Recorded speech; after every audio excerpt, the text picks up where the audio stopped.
So many years ago, the Australian government tried to ban social media platforms because of this situation with false media and media propaganda.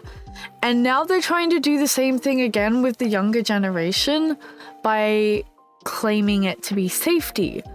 So I thought that I would watch this because one of my most loyal YouTube fans have been talking about this in my Discord a little bit. So I figured that this is something that is probably worth discussing on my channel because it doesn't only affect me, it affects you guys too, whether or not you have kids, whether or not you're underage. This is something that we should probably be aware of in terms of the government kind of, I guess, monitoring our social media. Well, Australia's landmark crackdown on social media use for children under 16 will expand to include YouTube. Today, tech expert Trevor Long will explain how this impacts your family in just a moment. But first, to Today Federal Politics reporter Liz Daniels in Canberra. Lizzie, what's the government's reasoning?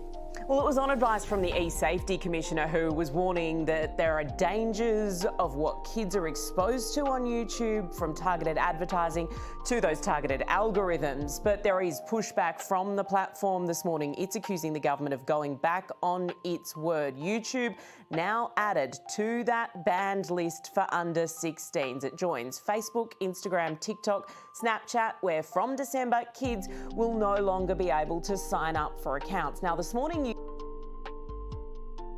So obviously what they're saying there is that this is to protect the children.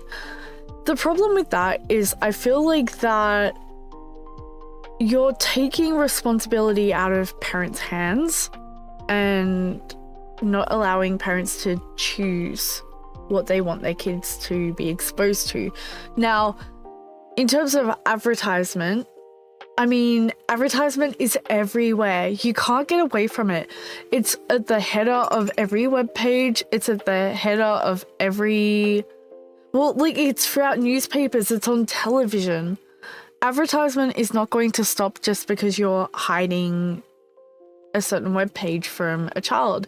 And to be brutally honest, I can see kids getting around this. Like, how easy it's to put, like, I had my MySpace as 101 years old. So I imagine that's what a lot of kids are going to be doing. And does this mean that you guys are going to require us to produce our identification for certain platforms? Because I mean this in the nicest way, and not to like toot my own horn or anything, but there are certain photos where I definitely look like I'm younger than 16. There are certain photos where I look like I'm older than 16 from when I was a child. Like 12-year-old me looked older than what some of my 16-year-old photos looked like. So I'm just very curious about how they're going to be determining who's 16 and who's not. YouTube has responded in writing, saying, "We share the government's goal of reducing online harms, but it's also arguing that it is a video sharing platform. It is not social media. It had..." Just to add to that, YouTube has actually made steps forward in terms of trying to get people to, I guess, not expose children to the YouTube. They take away comments in any video with children in it. Been expecting a carve out from this ban, and it's now considering its options. That could include a legal challenge. The minister responsible for this decision, Annika Wells, coming up live on Today. Thank you, Liz. Well, for more today, tech expert Trevor Long is in the studio with us. Trev, this is a major shake-up. What do parents and families need to know? Well, you need to know that basically YouTube's changing for kids, and that means that they can still watch YouTube content. So kids can still watch Mr. Beast, but they can't have an account, they can't get access to comments, and that means they won't get recommended new content. And by the time they're 16, YouTube won't know anything about them, and that's the government's plan here. So let me get this straight. They want people to be able to watch YouTube without an account. So, from my understanding, and correct me if I'm wrong, but advertisement is not based on accounts, it's based on clicks. So, like, I believe it's related to cookies. I could be wrong. I'm not a computer science expert, but my understanding is that advertisement is not necessarily account-based. YouTube video recommendations are. Advertisement itself, I don't believe is. I believe that that's to do with interactions rather than an actual physical account. And that's just my anecdotal experience. Typically, though, it does rely on the government and the tech companies come up with a way to verify kids' ages, and that can't require an identity document. So these companies will be subject to very big fines of $50 million if they can't prove that technology, so they can work out whether a child is 16 or under, and they've got until December 10 to work that out. All right, Trev, thank you. So going back on the idea of somebody looking quite young, I personally feel like that, especially because I'm so pale, my features can look quite young. They can look quite youthful. And honestly, I think that that in itself is a problem, because obviously if I just look straight on, like, I feel like that my age is adaptable. Like, people who know my age will be like, yeah, I can see that, but I'm typically told that I'm younger than what I look. And I can see that being a problem for a lot of people, because if they're not requiring an identification and have got to figure it out, what are they going to do? Use some kind of AI thing? AI won't necessarily be able to determine if I am in my late teens, early 20s, early 30s, late 40s. Like, I just don't see how that's plausible without a form of identification. And obviously 16-year-olds don't have identification. For more, we're joined by Communications Minister Annika Wells in Canberra. Annika, good morning to you. Nice to see you this morning. Look, your government's been all over the shop with YouTube. What took you so long to level the playing field? Fresh evidence from the E-Safety Commissioner, which she gave to me in June, that said 37% of kids had their most recent or most impactful online harm at the hands of YouTube. So they are joining the ban. So they'll still be able to access YouTube Kids, right? And YouTube in general. I'm very interested to know what kind of level of harm YouTube has caused. Is it hate comments? Is it like people making manipulations of like underage people? Because YouTube already has a system for that. YouTube automatically turns off comments when it identifies that somebody is a minor. But through their parents' account? That's right. I mean, YouTube does have educational features. I know, my daughter's learned number blocks there. Teachers will still be able to send links home that you can use if you need to. They'll be able to use their own account in the classroom. YouTube Kids still exists for when we do need our kids. There is a place for social media, obviously, but social media platforms have a social responsibility, and with a stat like 4 out of 10 kids experiencing online harm, as the Minister for Communications, I had What to is act. online harm? There'll be, no doubt, but there'll be absolute mayhem in every household if Harper can't watch YouTube Kids in the morning, let me tell you. But under parental supervision, that's going to be the responsibility of parents to police. No, it's not. This is very much a case of us looking after parents. Parents, we have your backs. This is the responsibility of the platform. So what does it look like? Come 10 December, it means that if your kid has a YouTube login or another social media platform login, the platform needs to deactivate it. And the platform needs to take reasonable steps to make sure that kids don't activate new logins. And when they find their way around this, because we know that kids will, God bless them, the platforms take reasonable steps to mitigate that from happening and to correct errors. What does that look like? I mean, I'm not worried about between the ages of, say, 3 and 13 or 14. That's done under their parents' logins anyway, and platforms and accounts. But that age group there between 13 and 16 are particularly savvy. How are you going to police that? Look, these laws aren't infallible, none are, but this is about the chilling effect. And there's a study that asked kids who are 16, 17, 18, do they wish that they had not gotten on social media as early as 13? And they all said, yeah, they regret it. But when everybody's... What is this study? Does anybody know what this study that she's referring to is? Because I would really like to know so I can go over it and read it and see if she's actually talking BS.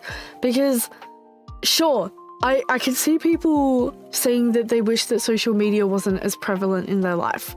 I can understand that. I do not think it's 100% case. I think that it's probably quite significantly lower than that. On it, it's a really isolating place if it's not you. Whereas this is now a chilling effect. It's against the law. Nobody's allowed on it. Go out and play on the field. Go play some sport. It's a good thing. YouTube is galvanising Aussie creators, though, to respond. You worried about them? YouTube did send the Wiggles to try and persuade me to their position. Did they? They did. They sent Big Wiggle. love to and see obviously, like my twins. Love the you're Wiggles. joking, right? No. No, and that's all right. I mean, YouTube has creators like the Wiggles. They have a right to exist. The Wiggles are a treasured Australian institution, but like I said to them, you're arguing that my 4-year-old twin's right to have a YouTube login is more important than the fact that 4 out of 10 of their peers will experience online harm on YouTube, and they might be...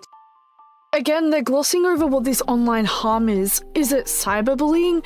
Is it sexual predators? Like, what is the online harm? Because it feels like they're chucking in all these little BuzzFeed words, so parents will be like, yeah, totally do this, when it doesn't seem factual. I'd really like to know, what is the online harm here? 2 of those 4, and I just didn't find that argument ultimately persuasive. Let me just get this right. So the purple wiggle, or whichever wiggle, I don't want to identify the wiggle according to colours, but they're wiggles and they wear colours. Did they drive their big red car up to Parliament and lobby for YouTube? No, this was Big Wiggle. This is Wiggles Inc. You know, the management around the Wiggles. But I would have been happy to receive any colour skivvy to my office. And I would also note that these are not set and forget laws, they're set and support. And it's up to YouTube and all the other social media platforms who are impacted by the ban to now work with the E-Safety Commissioner around what this looks like for their particular platform until 10 December. All right, so that was a hot potato. And I'm also going to point out, this is not going to work. Like, I don't know how... Boomers are fucking stupid if they think that kids are not going to get around this, and if they think they can actually moderate this, because realistically, like, what are they going to do? Are they going to come arrest a 16-year-old? Are they going to find their parents? Like, are they going to, like, freaking be like, your kid's 13, he can't be on google.com, like, without, like, he can't have an account.